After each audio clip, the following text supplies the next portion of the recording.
So our next session explores beyond the hype, how healthcare CIOs and CEOs can partner to drive real-world digital transformation.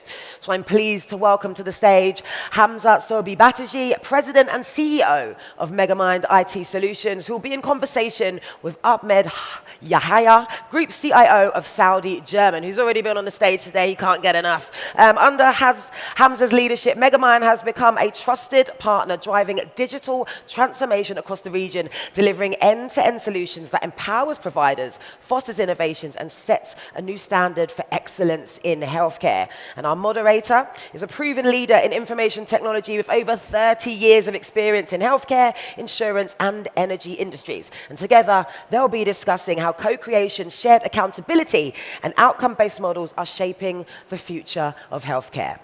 So on that note, I'm going to welcome them up on stage. Give them a round of applause, and I'll see you again soon.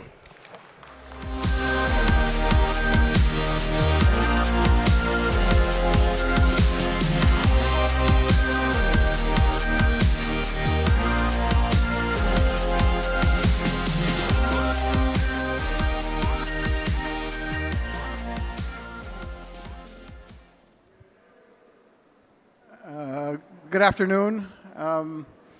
It's kind of interesting subject we're talking about here is the relationship between CEOs of mainly supplier of key IT services and how can both a CEO and a CIO work together in that context. Mr. Hamza, thank you very much for being with us today, and I'm looking forward to this interaction. We know each other, and it's really interesting how we'll be able to create this good collaborative effort, and we'll talk about a couple of questions that are really relative. So one thing is, both a CIO and a CEO, how do you define digital transformation in that context? You being a supplier, an integrator, a managed services, you have intellectual knowledge in your area. How do you see that partnership really working from your perspective? Well, thank you, Ahmed, and welcome everybody. Basically, building a digital transformation, everybody wants to build a digital transformation, right? But building the real digital transformation is when you have that direction and relationship between the system integrator and the CIO, understanding the pain points of the CIO, what challenges are they facing, what outcomes and metrics that they're looking for in order for us to address it. What are your thoughts on that? That's a very good point here. As we as CIOs, typically we have pain points that we're really intimate with our leadership, with our business, and typically we keep these challenges to ourselves.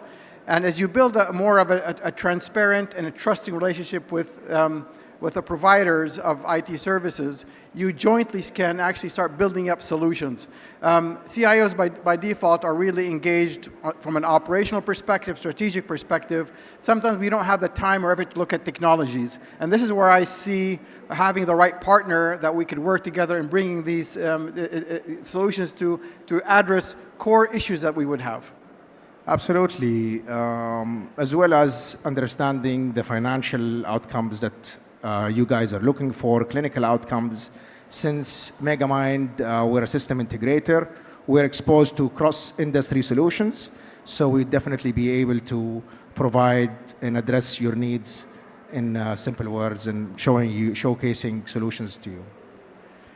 Strategically, as you embark on big projects, like we're doing right now with Saudi German and across all the healthcare facilities we have in Saudi Arabia, we're doing a big technology transformation projects. How, from a governance perspective, how do you see that relationship really working, and how could we make sure that the delivery aspect of it is aligned? Well, waterfall have proven to fail in healthcare industries due to the rapid of directions in healthcare. So we actually do agile methodologies as well as make sure that the clients are aligned with the delivery milestones, making sure there is a clear escalation matrix in governance models, because governance is very important in healthcare to succeed with the client as well as providing the solutions to you. As you know, what we've been able to put together right now is internal governance to manage the rollout of moving us from I'd say a site-specific systems to more of an enterprise build. Hence, we've had to build governance within the organization, the healthcare system, but also include you and our partners. In this case, it's actually InterSystems plus other vendors to be part of this governance and steering meetings. It's really critical for us to be able to deliver that we partner with the right providers that understand how the end result is. It's not, I guess we both agree, it cannot be a transactional relationship. I mean, both have to have clear KPIs of what the end results are, because ultimately technology is a means of providing to the business. And this is where it's really critical that, in my opinion, that we work together making sure these KPIs are achieved. Absolutely. I mean, creating these clinical steering committees, financial steering committees, managed services steering committees, making sure we are aligned. It's all about the relationship. Not only that, during these committees, we would be looking into the adoption of the solutions, optimizing these solutions. As you know, there are always challenges we face. But if there is that seamless relationship and transparency between each other, and both of us are in that steering committees together, we will make sure to address these challenges together. As you see, as we move forward with these big implementations, Mr. Hamza, you know, EMRs typically take anywhere between 12 to 18 months at minimum. And what that happens is sometimes you lose track of interest from the clinical perspective because it's a long-winded project. So in your opinion, how can we keep our users engaged to making sure we keep the results or the delivery aspect of it actually showing from a success perspective? Well, we'll definitely have to have delivery milestones, that's for sure. Making sure adoption is right in place, making sure stakeholders are assigned, making sure there is a clear escalation matrix to make sure that these implementations are successful. I mean, that's a good point there. Another aspect of it, what I've seen is sometimes you got to show some kind of success on a technology front that you don't have to wait for 18 months. If there's some small delivery aspect within your organization that are outside the delivery of your big program, that really keeps your stakeholders engaged. And this is what is really important to us is you have an operational aspect of current systems and current ecosystems that you're running, plus you're trying to implement a big change within your organization. So it's things that you can't hold back your main stakeholders on delivery aspect of it, but we need to work together in making sure we continuously deliver on even smaller solutions to keep the stakeholders engaged. Absolutely. Considering that healthcare is changing rapidly, leadership might change their directions. So leadership, they wouldn't understand the impact, the changes that they're requesting on technology. And by us having that transparency and making sure, addressing their changes and how these changes might impact the delivery, and everybody's aligned to make sure that there is harmony in communication, as well as stakeholders are aligned on these changes and directions. Good point. The thing is also would like to talk about is, you as a CEO of a main provider of healthcare IT services, your priorities are, ultimately is to grow your company and to ultimately be financially viable. And as the same token is, from my perspective, it would be, how can I make this relationship the most beneficiary to my client or to my stakeholders? But it has to be a win-win between both of us. How do you foresee that relationship really working in the best approach where it's a win-win, Well, this is a strategic alliance here. It's not a relationship between a vendor and a client. And that's what we exchange difficulties together, challenges, address new compliance requirements, making sure that how we and both of us can participate and engage, exchange knowledge and information to address the current obstacle that we're facing. in order for us, both of us, to thrive. Yeah, I mean, that's a good point. I mean, it's a very sensitive relationship that you got to make sure works, because ultimately there's a thin line between, I guess, profit and loss, that there's sometimes you got to invest into that relationship on both ends. So the relationship can actually mature and build, because ultimately the client needs to make it clear to the vendors exactly what their vision is and how could we make the end solutions actually serve the purpose strategically for the organization. And part of that, in my opinion, also is very constructive feedback and open feedback on both ends to making sure capabilities are actually built on both ends in the right way. Absolutely. I mean, again, it's all about trust, communication, and governance model. So if there is a governance model, then and a clear escalation matrix, I think that would definitely address the point. You know, healthcare in general is a very unique vertical that is, in my opinion, it is a very touchy vertical that really touches us in an emotional way, regardless of it's actually if you're poor, rich, or what have you. It is one area that really touches us, and the technology can add so much value in driving those emotions, if you will. As we move forward into the more maturity level of technology, the patient-centered care is such a critical aspect of how we look at things. And it's no longer looking at technology in a silo manner.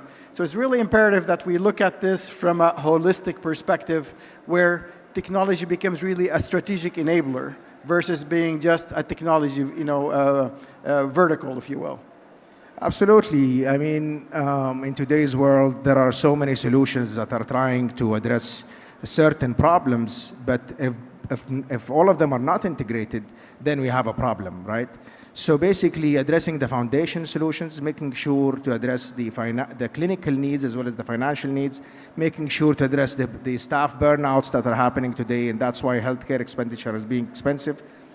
And that's why us making sure to provide these foundation, making sure these solutions are integratable, and addressing the current demands in market.